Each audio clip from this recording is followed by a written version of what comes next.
Hi all, welcome to ಮಾನ್ಸಲವ್ 100 days food recipe ಚಾಲೆಂಜ್ನ day 1ಗೆ ಎಲ್ಲರಿಗೂ ಸ್ವಾಗತ. ನಾನಿವತ್ತು ಫಸ್ಟ್ ಮಾಡ್ತಾ ಇರೋದು ಮಾವಿನಕಾಯಿ ಚಿತ್ರಾನ್ನಕ್ಕೆ ರೈಸ್ನ ಇಡ್ತಾ ಇದ್ದೀನಿ. 1 ಕಪ್ ರೈಸ್ಗೆ 2 ಕಪ್ ನೀರು. ಹಾಗೇನೆ ಸ್ವಲ್ಪ ಬೆಣ್ಣೆ ಮಾಡ್ಕೊಳ್ಳೋದಿತ್ತು ನನಗೆ. ಇಲ್ಲಿ ನೋಡಿ, ನೀವು ಯಾವ ತರ ಬೆಣ್ಣೆ ಮಾಡ್ಕೊಳ್ಳೋದು ಅಂತಲೂ ನಾವು ಇದರಲ್ಲಿ ತೋರಿಸ್ಬಿಡ್ತೀನಿ. ಸ್ವಲ್ಪ ಕೆನೆನ ನಾನು ಒಂದು ಅರ್ಧಕ್ಕಿಂತ ಸ್ವಲ್ಪ ಜಾಸ್ತಿ ಜಾರು ತುಂಬಷ್ಟು ಕೆನೆನ ಫಿಲ್ ಮಾಡಿ, ಆಮೇಲೆ ಅದನ್ನ ಒಂದ್ 4-5 ರೌಂಡ್ ಗ್ರೈಂಡ್ ಮಾಡ್ಬೇಕು, ರಿವರ್ಸ್ ಮತ್ತೆ ಫಾರ್ವರ್ಡ್ ಆಗಿ.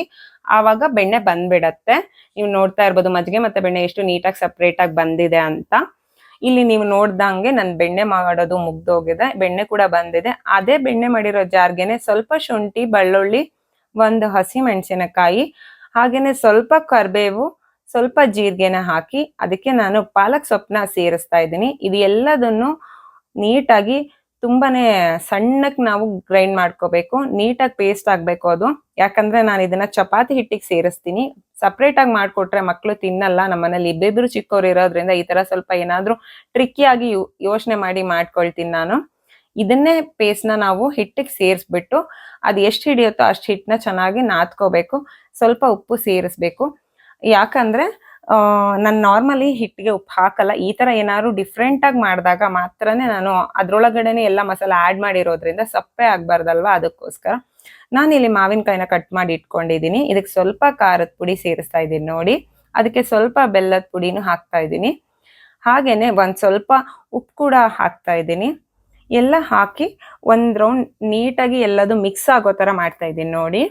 ಇದು ಇನ್ಸ್ಟೆಂಟ್ ಉಪ್ಪಿನಕಾಯಿ ಅಂತಾನೆ ಹೇಳ್ಬೋದು. ಹಾಗೇನೆ ಒಂದ್ ಸ್ವಲ್ಪ ಎಣ್ಣೆಗೆ ಸಾಸಿವೆ, ಕರಿಬೇವು, ಹಾಗೇನೆ ಸ್ವಲ್ಪ ಅರಿಶಿನ ಸೇರಿಸಿ ಒಗ್ಗರಣೆ ಕೊಡ್ತಾ ಇದ್ದೀನಿ. ಈ ಒಗ್ಗರಣೆ ಹಾಕದ್ಮೇಲೆ ಚೆನ್ನಾಗಿ ಒಂದ್ ರೌಂಡ್ ಮಿಕ್ಸ್ ಮಾಡಿದ್ರೆ ಮಾವಿನಕಾಯಿ ಉಪ್ಪಿನಕಾಯಿ ಇನ್ಸ್ಟೆಂಟ್ ಆಗಿ ತಿನ್ನಕ್ಕೆ ರೆಡಿ ಆಗಿದೆ.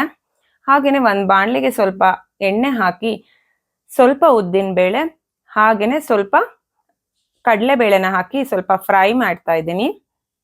ಇದಾದ್ಮೇಲೆ ಸ್ವಲ್ಪ ಶೇಂಗಾ ಕೂಡ ಹಾಕ್ತಾ ಇದ್ದೀನಿ.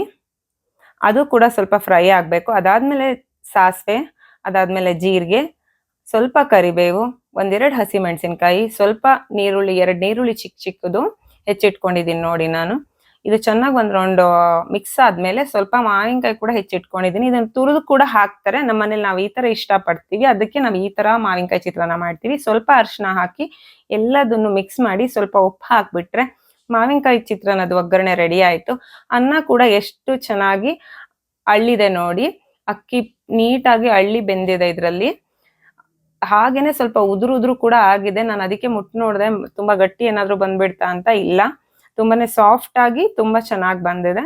ಇದಕ್ಕೆ ಸ್ವಲ್ಪ ಮಾವಿನಕಾಯಿ ಒಗ್ಗರಣೆ ಏನ್ ರೆಡಿ ಮಾಡಿದ್ವಲ್ಲ ಅದನ್ನ ಮಿಕ್ಸ್ ಮಾಡಿ ಚೆನ್ನಾಗಿ ಮೇಲೆ ಕೆಳಗೆ ಮಾಡಿದ್ರೆ ಅದಕ್ಕೆ ಸ್ವಲ್ಪನೇ ಟೇಸ್ಟ್ ಮಾಡ್ಬೇಕು ನೀವು. ಯಾಕಂದ್ರೆ ಮಾವಿನಕಾಯಿ ಹಾಕಿದಾಗ ಸ್ವಲ್ಪ ಉಪ್ಪು ಜಾಸ್ತಿ ಹಿಡಿಯತ್ತೆ ಚಿತ್ರಾನ್ನಕ್ಕೆ.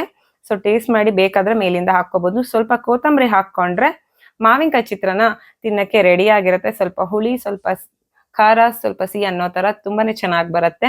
ಆಗ್ಲೇ ನಾನು ಕಲ್ಸಿಟ್ಟಿರೋ ಹಿಟ್ಟು ನೆಂದಿತ್ತು. ಅದಕ್ಕೆ ನಾನು ಸ್ವಲ್ಪ ಎಣ್ಣೆ ಹಚ್ಕೊಂಡು ಫೋಲ್ಡ್ ಮಾಡ್ಕೊಂಡೆ ಉದುತೀನಿ, ಸಾಫ್ಟ್ ಆಗಿ ಬರ್ಲಿ ಅಂತ. ಲೇಯರ್ ಆಗಿ ನೀವು ನೋಡ್ಬೋದು ಎಷ್ಟು ಚೆನ್ನಾಗಿ ಬಂದಿದೆ ಅಂತ.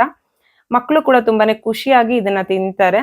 ಹೆಂಗು ನಾನು ಇವತ್ತು ಬೆಣ್ಣೆ ಕಡಿತಾ ಇದ್ನಲ್ವಾ, ಈ ತರ ಚಪಾತಿ ಮಾಡಿದಾಗ ನಾನು ನೋಡಿನೇ ಬೆಣ್ಣೆ ಕಡಿತೀನಿ. ಅದಕ್ಕೆ ಸ್ವಲ್ಪ ಬೆಣ್ಣೆ ಹಾಕೊಂಡು ಸ್ವಲ್ಪ ಫ್ಲಾಕ್ಸ್ ಚಟ್ನಿ ಕೂಡ ನಾನು ಮಾಡಿಟ್ಟಿರ್ತೀನಿ ಮನೇಲಿ. ಅದನ್ನ ಹಾಕೊಂಡು ತಿಂದ್ರೆ ತುಂಬಾನೇ ಚೆನ್ನಾಗಿರತ್ತೆ. ಹಾಗೇನೆ ನಾನು ಡ್ರೈ ಕ್ಲೀನಿಕ್ಗೆ ಕೊಡೋ ಬಟ್ಟೆಗಳೆಲ್ಲ ಹಂಗೆ ಇತ್ತು, ಸೀರೆಗಳೆಲ್ಲ ಕೊಡಕ್ಕೆ ಆಗಿಲ್ಲ ನನಗೆ. ಅದಕ್ಕೋಸ್ಕರ ಎಲ್ಲದನ್ನು ಪ್ಯಾಕ್ ಮಾಡಿ ಎತ್ತಿಡ್ತಾ ಇದ್ದೀನಿ, ನಾಳೆ ಹೋಗಿ ಕೊಟ್ಟು ಬಂದ್ರೆ ಆಯ್ತು ಅಂತ. ಇಲ್ಲಿ ನೀವು ನೋಡ್ತಾ ಇರೋ ಬ್ಯಾಂಬೂ ಟ್ರೀ ನಾನು ಹೋದ್ಸಲ ಫ್ಲವರ್ ಶೋ ಅಲ್ಲಿ ತಗೊಂಡಿದ್ದು, ಹೋದ್ ವರ್ಷ. ಯಾಕೋ ತುಂಬಾನೇ ಫಂಗಸ್ ಆಗ್ಬಿಟ್ಟಿತ್ತು. ಹಾಗೇನೆ ಮೊನ್ನೆ ನನಗೊಂದು ಮನಿ ಪ್ಲಾಂಟ್ ನ ಕಟಿಂಗ್ಸ್ ಹಾಕಿದ್ದೆ, ಅದೆಲ್ಲ ಮೊಳಕೆ ಬಂದಿದೆ. ನೋಡ್ಬೋದು ನೀವು ಎಷ್ಟು ಚೆನ್ನಾಗಿ ಎಲೆ ಕೂಡ ಮೊಳಕೆ ಬಂದಿದೆ. ಮೇಲ್ಗಡೆ ಎಲೆ ಬರಕ್ ಕೂಡ ಚಿಗುರು ಬಂದಿದೆ. ಹಾಗೇನೆ ರೂಟಿಂಗ್ ಕೂಡ ಆಗಿದೆ ಎಲ್ಲದು. ನಾನು ಎಲ್ಲದನ್ನು ನೀಟಾಗಿ ತೊಳ್ಬಿಟ್ಟು ಟಿಶ್ಯೂ ಅಲ್ಲೇ ಒರೆಸ್ತಾ ಇದ್ದೀನಿ.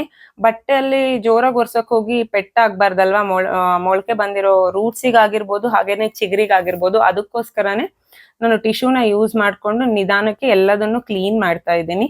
ಈ ತರ ಮಾಡೋದ್ರಿಂದ ಒಂದ್ಸಲ ಈ ತರ ಚಿಗುರು ಬಂದ್ಬಿಟ್ರೆ ನೀವು ಯಾವ ತರ ಬೇಕಾದ್ರೂ ಡಿಫ್ರೆಂಟ್ ಬಾಟಲ್ಸಿಗೆ, ಪಾಟ್ಸಿಗೆ ಹಾಕಿ ತುಂಬಾನೇ ಚೆನ್ನಾಗಿ ಪ್ಲಾಂಟಿಂಗ್ ಮಾಡ್ಕೋಬಹುದು. ಹಾಗೇನೆ ಇದು ಏರ್ ಫ್ರೆಶ್ನರ್ ಕೂಡ. ಅಂಡ್ ಮನೇಲಿ ಇದು ಇಡೋದು ಲಕ್ಕಿ ಅಂಡ್ ದುಡ್ಡು ಎಲ್ಲ ಜಾಸ್ತಿ ಆಗತ್ತೆ ಇದನ್ನ ಇಟ್ರೆ ಅನ್ನೋ ಕಾನ್ಸೆಪ್ಟ್ ಇದೆ. ಸೊ ಯಾರೆಲ್ಲ ಯಾವ ತರ ಯೋಚನೆ ಮಾಡ್ತಾರೋ ಹೆಂಗೆ ಅಂತ ಗೊತ್ತಿಲ್ಲ. ನನಗೆ ಪರ್ಸನಲಿ ಪ್ಲಾಂಟ್ಸ್ ತುಂಬಾನೇ ಇಷ್ಟ ಅಂಡ್ ತುಂಬಾನೇ ಪಾಸಿಟಿವ್ ವೈಬ್ ಕೊಡುತ್ತೆ. ನನ್ ಬ್ಯಾಂಬೂ ಟ್ರೀ ತುಂಬಾನೇ ಹಾಳಾಗಿತ್ತು. ಎಷ್ಟು ಟ್ರೈ ಮಾಡಿದೆ ನಾನು, ಮೇಲಿಂದೆಲ್ಲ ಏನು ಕಟ್ ಮಾಡಬಾರ್ದು ಅಂತ, ಎಲೆ ಫುಲ್ ಆಗೋಗಿದೆ. ಸೊ ಎಲ್ಲದನ್ನು ಕಟ್ ಮಾಡಬೇಕಾದ್ರೆ ತುಂಬಾನೇ ಬೇಜಾರಾಯ್ತು ನನಗೆ. ಬಟ್ ಆದ್ರೆ ಏನ್ ಮಾಡೋದು, ಪ್ಲಾಂಟ್ ಪೂರ್ತಿಯಾಗಿ ಲಾಸ್ ಮಾಡ್ಕೊಳಕ್ ನಂಗೆ ಇಷ್ಟ ಇಲ್ಲ. ಅದಕ್ಕೇನೆ ಎಲ್ಲೆಲ್ಲಿ ಇನ್ಫೆಕ್ಟೆಡ್ ಏರಿಯಾ ಇತ್ತು ಫಸ್ಟ್ ಎಲ್ಲದನ್ನು ಕ್ಲೀನ್ ಮಾಡಿ ಅದ್ರ ಎಲ್ಲಿಂದ ಕಟ್ ಮಾಡಿದ್ರೆ ಅದು ಚಿಗುರು ಬರತ್ತೆ ಅನ್ನೋದನ್ನ ನೋಡ್ಕೊಂಡು ಅಲ್ಲಿಗೆ ಕಟ್ ಮಾಡಿ ಹಾಗೇನೆ ಕ್ಯಾಂಡಲ್ ಇಂದ ಅದನ್ನದು ಓಪನಿಂಗ್ ನ ಲಾಕ್ ಮಾಡಿದೆ. ಈ ತರ ಡಿಫ್ರೆಂಟ್ ವಿಡಿಯೋಗಳಿಗಾಗಿ please subscribe my channel. Thank you for watching.